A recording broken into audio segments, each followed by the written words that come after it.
Hello, everybody, and welcome to the Ansible Library. Today, I get the pleasure of participating in another book tag challenge. And this tag is coming to me from Madeline Reeves. So, a big shout out and thank you to her for tagging me. And I highly recommend everyone going to check out her channel. She covers a lot of different genres and a lot of different kinds of books. And she's a pleasure to watch and a lot of fun. So, thank you to her. I am going to say I apologize for my voice this episode. Been dealing with sick kids all week, and it's finally caught up to me. So if I sound a bit off, that's why. And we're going to try to get through this pretty fast so I can rest my throat here. But I wanted to get this done. So this is the train tag. I personally, outside of just riding sea trains and subway systems and stuff, that is my most experience with the trains. But I always wanted to do a train trip across Canada, and me and my wife were even looking at what that would require money wise to do before we had kids. And it's just a really expensive sort of way to travel. But personally, I think I would get a lot of enjoyment out of it. I'm not too sure. My wife, it might have been not enough high energy excitement for her taste. So we put it off. But I've always wanted to do it. I've always thought it would be a really amazing and relaxing way to travel. But so the train tag challenge, it's usually focusing on sort of the prompts are sort of train related questions. And I am going to do my best at putting my unique sort of science fiction fantasy spin on these things. The first question is the Great Railway Bazaar, a book featuring a epic journey. And for this prompt, I picked The Long Way to a Small Angry Planet by Becky Chambers. And this book is about a sort of motley crew on this Wayfarer ship, or a ship called the Wayfarer, and they are this assortment of different aliens and humans and races and stuff on this sort of working ship, and they are hired to do this job where they have to create these wormhole tunnels. And in this universe, these wormhole tunnels can connect vast distances instantaneously through a single jump. But to establish these jumps, you have to build these wormhole gates. And so crews are hired to sort of take the long interstellar journey, doing all these hundreds of little jumps to get to the destination to build the other end of the gate to connect the two sides. And it is following this crew on this ship called the Wayfarer as they're hired for this job. And they're hired to sort of open this gate near the galactic core, where there's this very aggressive alien race that is pretty prominent there. So this isn't a book where there is this massive galactic event about to happen and the crew of the ship is the only ones that can save the galaxy or anything like that. It's a very personable stories about each of the crew members on this ship, on this journey they're taking. And each of these crew members have sort of like trials and tribulations that they have to overcome. And it was just this amazing story and this amazing world building in this universe about these races of aliens and these people and the connections they made.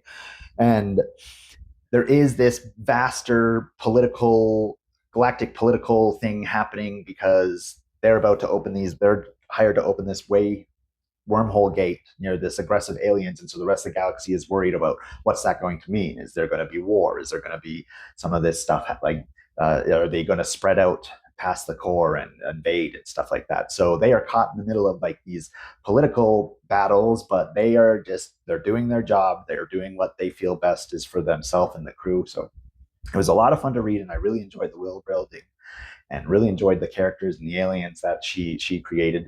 And so it was an epic journey in scale to cross the galaxy in this sort of slow way. And the payoff of creating this instantaneous wormhole is such a marvel and an epic sort of goal. So that's why I picked Long Way to a Small Angry Planet for the first prompt.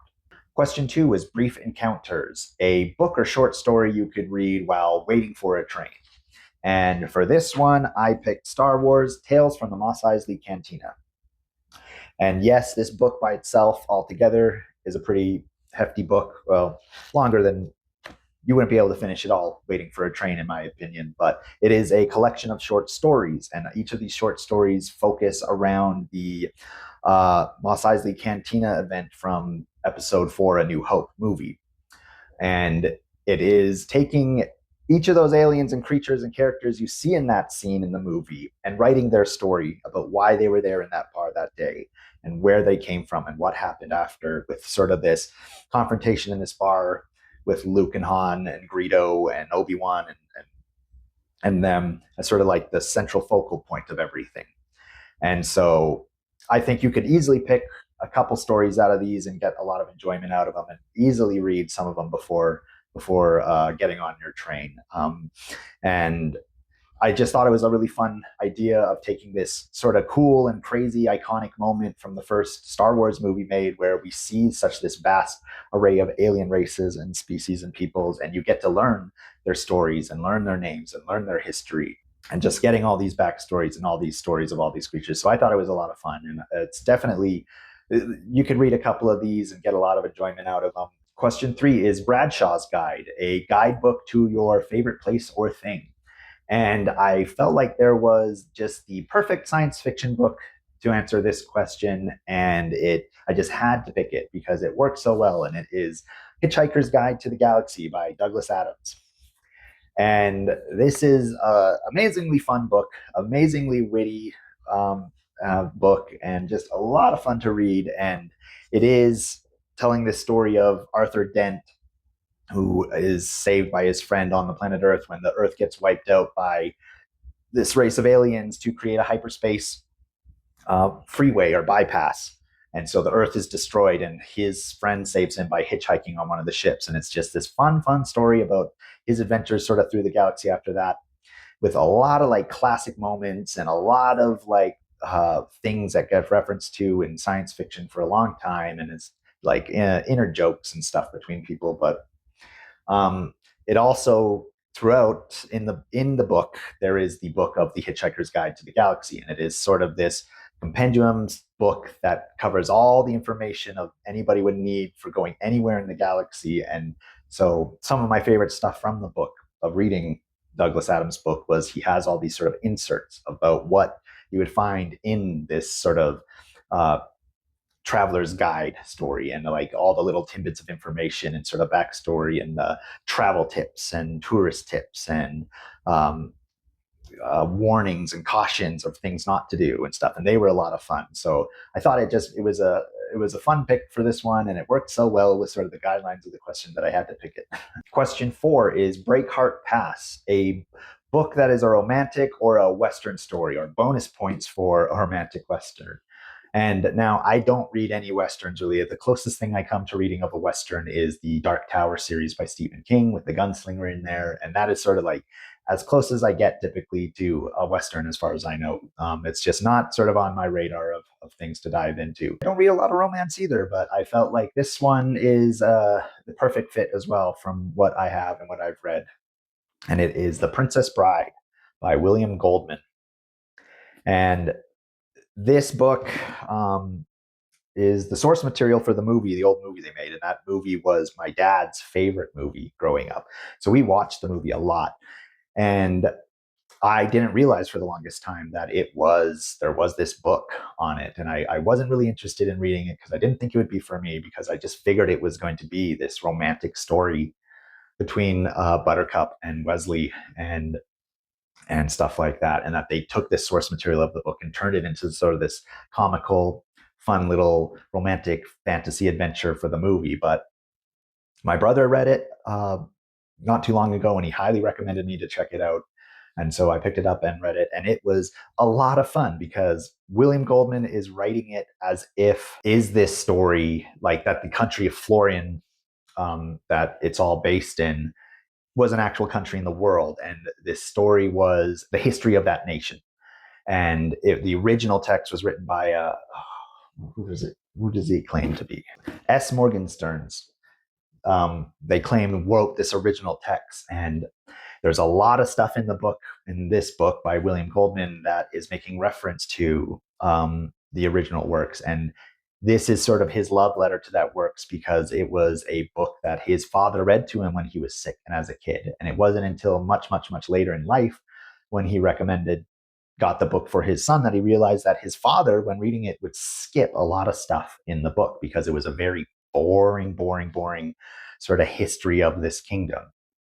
And so William Goodman takes it upon himself to sort of abridge this original works and turn it into what he calls uh, the Princess Bride, only the good bits or something like that. So it's just all the parts that he remembered his father reading to him. And it was so well done and so convincing that even as I'm reading it, that I had to question, like, was there an original like big work that he keeps referencing that he's talking about? And but no, he's just like, it was just this unique sort of way of him to um, talk about this book and bring this book out and put a different level on this sort of story of Buttercup and Wesley and this romantic relationship of them and the Dread Pirate Roberts and the Cliffs of Insanity but just all that sort of extra inserts of him and his experience of sort of the trials he went through to abridge this original work and the court battles he went to sort of get right to do this and everything. So it was a lot of fun and a pretty unique sort of take on a pretty conventional romance story, in my opinion. But it just added this whole other depth and layer to it that it was a blast to read. Question 5 is Thomas the Tank Engine, a beloved children's book. And for me, I wanted to pick a book that I grew up on that I currently read to my children. And I don't feel like they get as much enjoyment out of it as I did, but for what I picked was Paul Bunyan by Stephen Kellogg. And this was a lot of fun. I remember as a kid. It is just sort of this different take on the American folk tales of Paul Bunyan and his giant ox and everything, and just the story of him being this giant man with this giant ox and a logging company and things like that. So it was a lot of fun and a fun take on that sort of a traditional American story. But the reason I loved it so much was just the art in it. The art is just always telling 1,000 different stories and 1,000 different things, and you could just get lost. I just remember getting lost looking at the art as a kid and making up my own story of what's going on before I read or it was read to me, and just picking out all these little details and little things.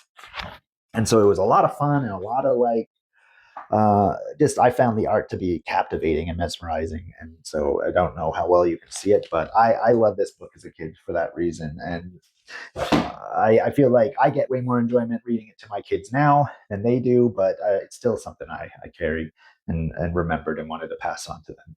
Question 6 is The Signalman, a ghost or horror novel. And for this one, I picked Under the Skin by Michael Faber.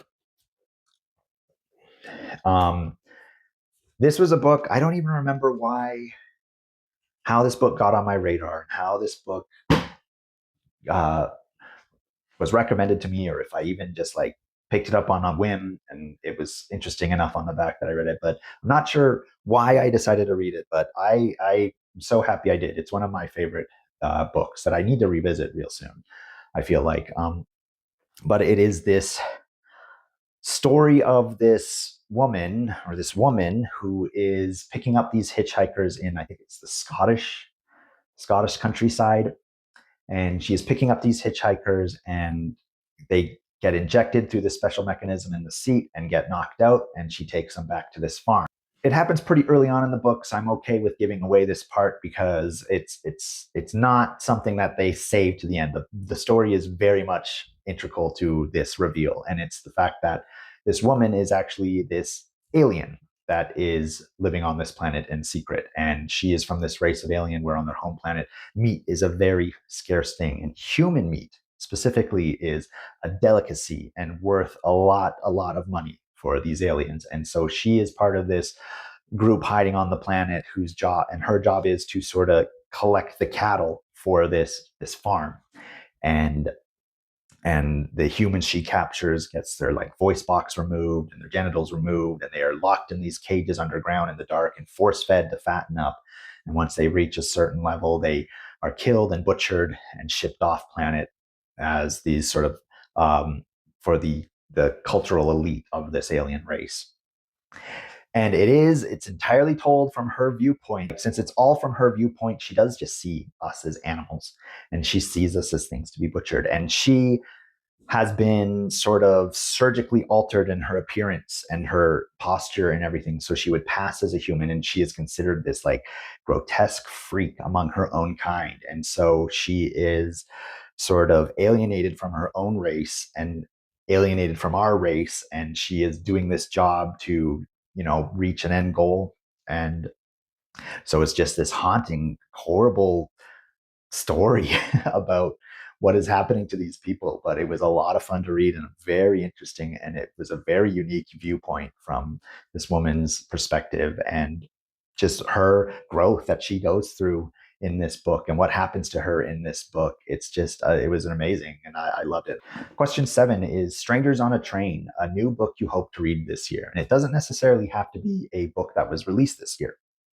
So for this prompt, I picked To Say Nothing of the Dog by Connie Willis. And I really enjoy Connie Willis as a writer.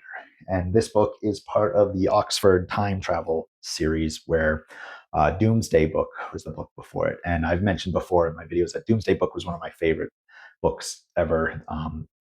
And it was this dark, horrible story about this sort of time traveler historian getting stuck in Europe during the Black Plague. But it was very dark and dealing with a lot of like very heavy subject matters and just very grotesque in some things because it is the Black Plague that wiped out most of the population of Europe.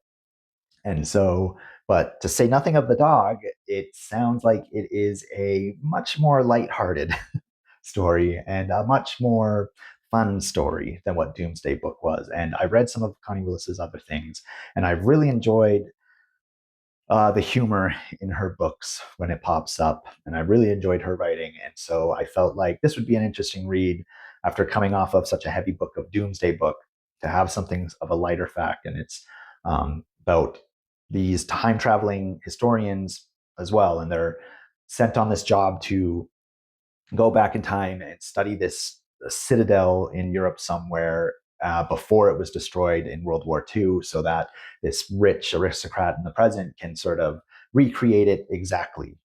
And but something happens where it's supposed to be physically impossible for anybody to bring anything from the past to the future or the future to the past. Like they have to be very specific and precise in the equipment they take with them and the clothes they're wearing or anything, because if it would create this paradox, time won't allow the traveling to happen. And there's these time slippages that happen where, for whatever reason, they get sent to other areas or other times because in doing so, it would keep the timeline pure. But something happens where somebody is able to bring something back from the past. And so it's this mystery of what it was and how to return it, and this fear that it's going to unravel all of time. And so it still has some heavy aspects, I feel, but it sounds like a way more lighthearted and fun story than Doomsday Book. Question 8 is The Mystery of the Blue Train.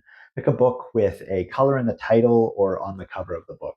And for me, I picked All Systems Red by Martha Wells. And I did just read this one pretty recently. And I was thinking of putting this one as my short story while waiting for a train, but I wanted to go with get a Star Wars book in here somewhere at least for one of these prompts. So I picked this one instead for The Mystery of the Blue Train. And it is just a really, really fun short story following that the character in it I was able to like connect with on right away, and following this sort of sentient security robot that would rather spend all its time consuming media and watching soap operas and dramas and stuff than doing its job. And it's makes this connection with the group of people that it's supposed to be protecting, and situations arise on this planet where he has to put himself out there and to protect his group of humans. He says, like, he has grown attached to them and they've accepted him and come to realize that he's gained sentience and they treat him as an equal, but he has such social anxiety interacting with them at all times and being forced to talk face to face with them without his helmet. And they're trying so hard to treat him like a normal human member of this team, but he desperately wants to just have those barriers up and just has such social anxiety all the time. And so it was a really fun take on sort of like that aspect of artificial intelligence gaining sentience and just being this socially awkward thing. And it was a fast read, and it was well written and a lot of fun. And I'm looking forward to continuing on with some of her stuff. And question 9 is just to tag others. And so I'm going to do my best to sort of tag a bunch of other people. I'm not sure if they've been tagged before or if they've done these types of videos before, or so I'm just going to tag some people that I want to share this with, and hopefully people will check them out. and hopefully they'll get some fun out of doing it as well. I know, like, I'm not a trained person, but it was fun sort of taking these questions and prompts and answering them in my way, making them sort of have that sci-fi fantasy twist. And so I hope they enjoy it as well. And there's no pressure to do it. And if you want to give it a try and I didn't tag you, then feel free to keep this train rolling and tag some others as well. So thanks for stopping by this episode, and I'll see you next time.